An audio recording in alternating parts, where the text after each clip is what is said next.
Assalamualaikum warahmatullahi wabarakatuh. Shalom, Om Swastiastu, Namo Buddhaya, Salam Kebajikan. Saya Diajeng Arsila Maharani yang akan membawakan materi hari ini tentang beras ketan dan tepung beras ketan.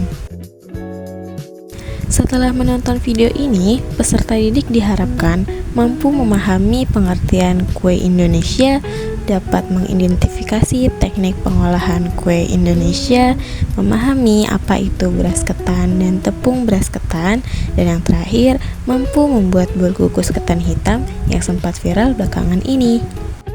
Indonesia punya ribuan kue tradisional yang rasanya lezat sekali. Yuk kita kenali dulu apa itu kue Indonesia. Kue Indonesia adalah jajanan tradisional yang biasanya disajikan sebagai makanan selingan. Bahan utamanya berasal dari hasil bumi lokal. Adapun komponen bahan pembuatannya seperti ini. Teknik memasak kue Indonesia. Yang pertama, frying atau menggoreng, yaitu teknik memasak dengan cara merendam bahan makanan dengan minyak. Biasanya digunakan untuk onde-onde atau kue cucur. Selanjutnya ada steaming atau mengukus, yaitu teknik memasak dengan menggunakan uap air panas tanpa menyentuh air secara langsung. Kemudian ada boiling atau merebus, adalah teknik memasak bahan makanan dalam cairan hingga mencapai titik didih yaitu 100 derajat Celcius. Dan yang terakhir ada baking atau grilling, yaitu teknik memasak dengan panas udara yang mengelilingi makanan menggunakan oven atau alat pemanggang langsung. Pengertian beras ketan. Beras ketan adalah jenis beras yang berasal dari padi ketan yang memiliki kandungan pati tinggi terutama amilopektin sehingga menghasilkan tekstur yang sangat lengket setelah dimasak. Beras ketan biasanya memiliki butiran yang lebih pendek dan bulat dibandingkan beras biasa. Beras ketan yang baik biasanya memiliki butiran yang keras, utuh dan tidak patah, berwarna cerah dan tidak kusam, beraroma segar, tidak apek, tidak berjamur dan tidak berlubang, bersih dari kotoran seperti kerikil, gabah, dan serpihan lainnya. Pengertian tepung ketan. Tepung ketan adalah hasil penggilingan halus dari beras ketan hingga menjadi bentuk tepung. Tepung ini memiliki tekstur yang lebih halus dan daya rekat yang lebih tinggi dibandingkan tepung lainnya. Tepung ketan digunakan untuk menghasilkan adonan yang kenyal dan elastis.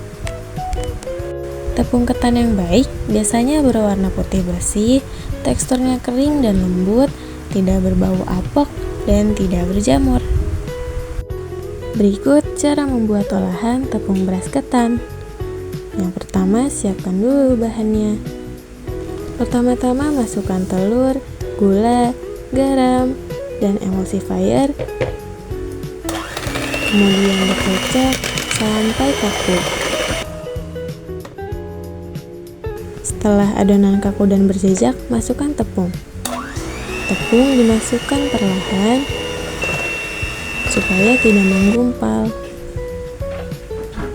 Terakhir masukkan minyak dan susu, lalu aduk perlahan menggunakan spatula. Setelah adonan jadi, siapkan cetakan yang sudah diolesi dengan minyak. Lalu tuangkan setengah adonan, kemudian hentakan cetakan secara perlahan. Kukus adonan selama 10 menit. Sisihkan adonan, lalu buat isian. Isian dibuat dengan keju oles, kental manis, dan susu cair. Aduk semua bahan hingga tercampur rata. Masukkan bahan isian ke dalam piping bag seperti ini. Setelah 10 menit, keluarkan kue dari kukusan, kemudian lubangi bagian tengahnya menggunakan pisau. Setelah berlubang, isi bagian tengah bolu menggunakan isian yang sudah disiapkan. Kemudian tutup kembali bolu menggunakan adonan sisa. Jangan lupa dihentakkan sebelum dikukus kembali. Setelah 10 menit, ini dia hasilnya.